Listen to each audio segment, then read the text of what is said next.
ka socday 3 bilood ee la soo dhaafay magaalooyinka degmada Afmadow iyo degmada Kismaayo. maanta waxaa soo booqanay iskuulka Axmed bin Xambal iyo MCH-ka Somali Aid. waxaan u imaanay inaan daba galno mashruucan oo markii qaybtiisa hore aan qalab ku qaybinay, qalabkaas oo aan keenay meelaha arrimaha bulshada ka socoto.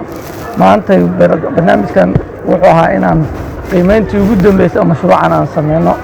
ilaahay maadis waxaan aragnay in dadku wax badan ka faa'iideen. waxa kale oo mahad celinayaa maamulka iskuulkan.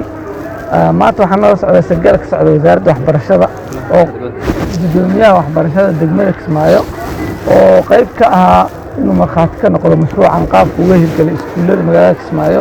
saaka oo ay taariikhdu 30ka bisha 2020 ayaan goobo dhowr ah oo wasaaradda arrimaha gudaha iyo annagaas ka kaashayno oo u kurgalayno qalabkii COVID-19 laga hortagayay in aan dabagalno oo qaabkii loo isticmaalay aan u soconay aan fiirinay u kurgalaynay ama inaynay waxaa noo caddaatay in si fiican loo isticmaalay agabkaasi